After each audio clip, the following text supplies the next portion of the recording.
Hello, welcome to the corner. This is going to be a special edition of the corner today. What's happening right now is I just got done watching the Super Stuff. The episode 60, the reveal of who Black Goku is, and to my utmost appalling and head-throbbing surprise, not very surprising, I guess. I saw it coming up to a point. I was actually going to make a video before the episode got launched about the two possibilities it could be and why it would make more sense for it, why it would be more storyline-ish for it to be Goten over being Zerus. And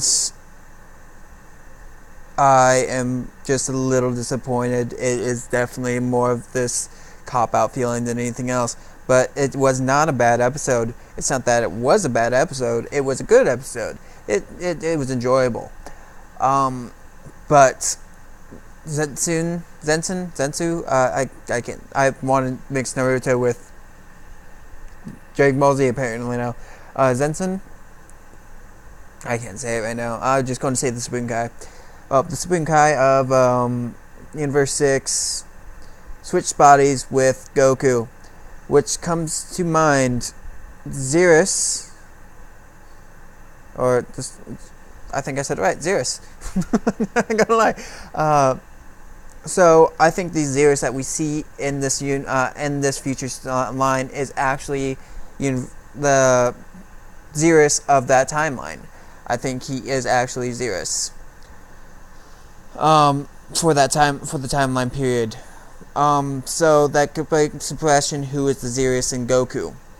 Because it's obvious that Zerus would not know anything about Goku, because Goku has been dead from that storyline a long time ago. There's no way he could know anything about it. So I guess this brings up another thought. Who is Zerus Goku? Yes, you can say Zerus, this is Zerus Goku, blah blah blah, switch minds. Does that mean another timeline has been developed for the universes, or what? Because if I remember correctly, and if I start piecing things together, it does make sense on how they threw it together. I mean, Goku Black, Zerus Goku ends up going to showing up during the Buu Saga. Well, that timeline, and like a universe without the God of Destruction, finally.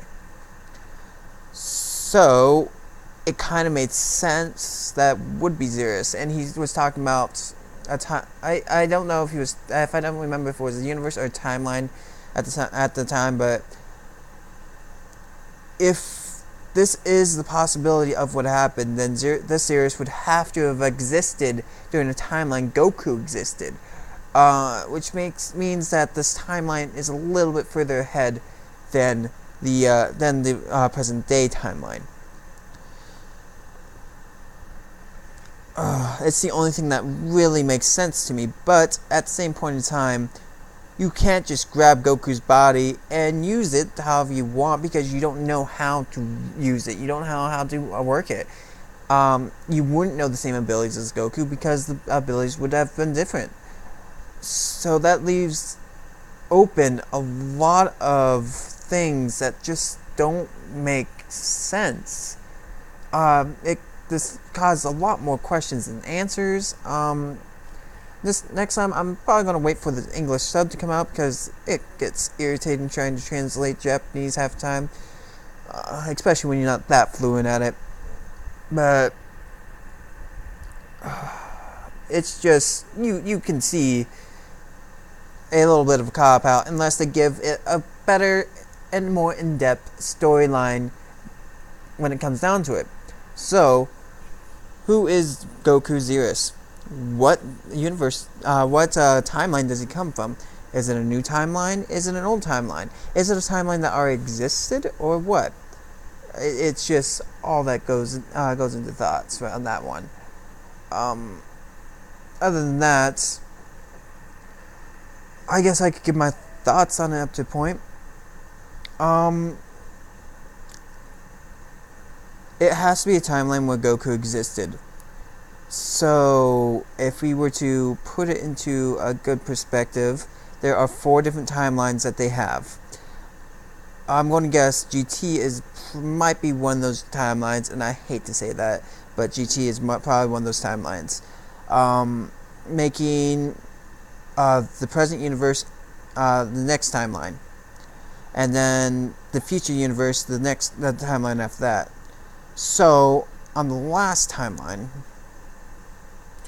the 4th timeline, I'm not too sure what that is if I were to think about it, because it should, because all I know of is the 3 timelines that we know. So he could have come from the 4th timeline where Xerus has successfully killed the guy, wished on the Dragon Balls, gained Goku's body, had some difficulties with the God of Destructions, and decided to flip into a different universe. That makes sense at that point. So if he time shifts from one time shift to another time shift, he would have gone. He was trying to find a time shift where the Gods of Destruction didn't exist, which he found. Which on the, I don't know, I did not complete the whole transfer thing, transfer body and mind. A good representation of that would be Captain Ginyu switching bodies with Goku. He did not have Goku's full potential or ability. He did not know any of Goku's moves. The mind transfer only transferred his mind. Nothing else. Not abilities, nothing like that. He still had his own abilities. So, wouldn't it make sense for that to be the same here? But it's clearly showing him with Kamehameha, with the instant transmission.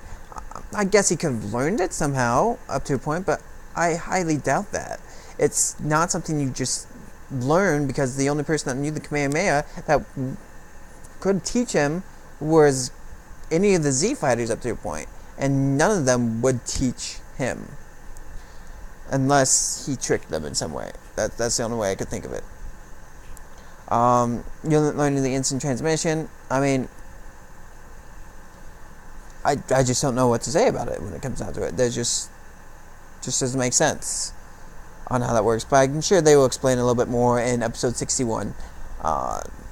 And we'll have the full backstory of it. But that's my prediction for now on the whole thing. Zensu being from a different timeline, flipping into that universe. That universe's Zensun being there.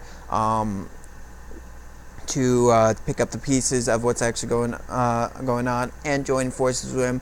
It still doesn't make sense on him saying they aren't subordinates, they are allies, type of thing, for the same goal.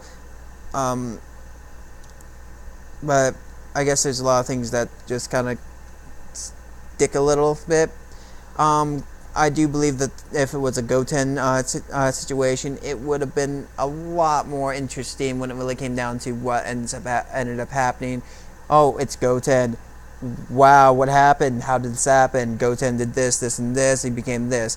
But also upon that note, it does explain why why that Goku can't go Super Saiyan and can only go Super Saiyan Rose. It does make sense on that and all that situated. But anyways, that is my input for Dragon Ball Z Super episode 60. Normally I wouldn't do these type of things, but it was a very interesting thing. It did kind of disappoint me up to a point, because they could have made a bit just immense storyline with Goku, Goten, son and father type of situation. But I guess I can understand where they just kind of use Xerus as something else, and then incorporate the timelines into this series, making it a lot more intricate. I guess I can see that working as well. So I'm not mad at the series for what they did. It does feel like kind of a cop out, but at the same point in time, it happens. I'm not. I may have been wrong in the whole department, but I did make sure to give a reasoning why it could have been and why it should be. And I think that's the best way to do a prediction in the first place. Give hard evidence, hard line of thought going into the next prediction. So doing a good prediction like that kind of makes you see why could be absolutely possible. Most predictions I see are just kind of this because of this. Okay, do you have lore to go back this up? I just want to know, is it just because you want it into the storyline, or is there actually some type of lore that you're actually going to incorporate? Most people don't get that stuff situated, but I will make sure that all my predictions actually have lore into it and thrown through it. That way I'm going back, like in the Super stuff, I'm going to go back to Dragon Ball Z a lot, explaining why this makes sense, why this doesn't make sense, and then flip it into Dragon Ball Super and be like, hey, this doesn't make sense, but at the same point in time, I see. I will predict this, go from well, this line has gone. If I'm wrong, I'm wrong. I'm just doing a prediction through a storyline basis. It could just flip into something completely random, just like it did now. But I guess a lot of people saw Goku Zetsu coming, and it was very apparent actually when you thought about it, because of where the earring was in the ear. It was the foreshadowing of who he was. The earring. And that's what made me feel like it was going to be Zetsu at first too, but I did not want to believe it. I did not want to believe that they were going to do that. I thought, hey, maybe they'll give a good storyline type of situation. But, you know, to each their own, and we will continue on with this series and enjoy it, shan't we? But seriously, I did enjoy it, so it was pretty fun. I hope you enjoyed my prediction and what my thoughts of this episode. I don't normally do episode by episode, but I can probably do every other episode. It all depends on what happens in the episode, if it's worth talking about or not, a good review or not. If I don't feel it's worth the review, I'll go on to the next episode and do a combination review of both episodes, I guess. It all depends on what happens, I guess. So, until the next video, I hope you guys have a great day and have a fun one as well.